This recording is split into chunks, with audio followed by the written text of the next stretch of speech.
আসসালামু আলাইকুম ওয়া রাহমাতুল্লাহি ওয়া বারাকাতুহু। আউযু বিল্লাহি মিনাশ শাইতানির রাজিম। বিসমিল্লাহির রহমানির রহিম।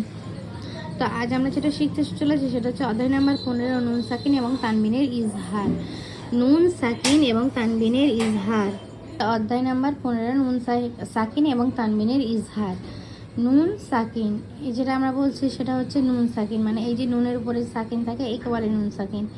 এবং এই যে দোজের, দোজাবার, এইগুলোকে বলবো আমরা কি, তানবিন। দো পেশ এখানে আছে যে নুন সাকিন অথবা তানবিনের পর যদি এই নুন সাকিন অথবা এই যে তানবিন আছে, এই তানবিনের পর যদি হুরুফে হালকির 6টি অক্ষর কি হামজা, হা, আইন, হা, গইন, খ, হামজা, হা, আইন, হা, এটা হা, মানে এটা বুঝতে হবে। এখানে দু রকম আছে, মানে দু রকম হা আছে। একটা হচ্ছে হামজা হা, যেটা আমরা এটাকে ছোট হা বলে থাকি, হামজা হা। আচ্ছা, আইন হা, এটা হচ্ছে বড় হা, এটা গলার ভিতর থেকে বের হবে। হা, গইন, খ। ঠিক আছে, এখানে বোঝার ব্যাপারে যে এখানে কেন উল্টোপাল্টা, আমরা এখানে হয়তো অনেকে বলতে পারো যে এখানে উল্টোপাল্টাভাবে দেওয়া আছে কেন। এখানে উল্টোপাল্টাভাবে দেওয়া আছে এই কারণে যাতে আমরা মানে আমাদের সহজ মুখ থেকে বেরোয় যে হামজা হা, আইন হা, গইন খ। এটা যদি আমরা উল্টোভাবে ধরো আইন হা, হামজা, খ, গইন হা এইভাবে পড়তাম তাহলে কী হতো, আমাদের একটু গুলিয়ে যেত।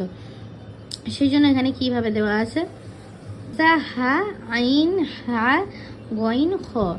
এর মধ্যে হতে যদি কোনো অক্ষর আসে, যে বলছে কি যে নুন সাকিন আর তানবিনের পর যদি হুরুফে হালকের এই যে 6টা অক্ষর আছে, এই 6টা অক্ষর যদি মানে এর মধ্যে হতে যদি কোনো অক্ষর আসে তাহলে নুন সাকিন কিংবা তানবিনকে বিনা গুণায় স্পষ্ট করে পড়তে হবে।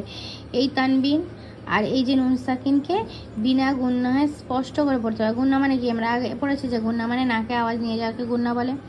তাই বিনা গুন্নাহে মানে গুন্না করা যাবে না, এবং কি করে পড়তে হবে, স্পষ্ট আওয়াজে পড়তে হবে, তাড়াতাড়ি পড়ে চলে যেতে হবে স্পষ্ট করে। কোনো গুন্না, কোনো টান, মানে এর মধ্যে কোনো গুন্নাই আসবে না ধরতে গেলে। টান বলবো না, এখানে টান বললে ভুল হবে, ঠিক আছে।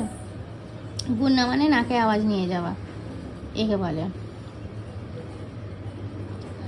আর নুন সাকিন আর তানবিন বলে দিলাম, এই নুনের উপরে সাকিন মানে নুন সাকিন, আর দো জাবার, দোজের, দো পেশ, এই যে দো পেশ, এই দোজাবার, দোজের, এগুলোকে কি বলে, আমরা এর আগে পড়েছি যে তানবিন। তো তানবিনের আওয়াজকে বিনা গুণায় স্পষ্ট করে পড়তে হবে। ঠিক আছে, আমি বলে দিচ্ছি, বলে দিলে বুঝে যাবে। প্রথম হচ্ছে তৈরন আবাবিলা, তো ইয়া জাবার তৈ, র দো জাবার রন,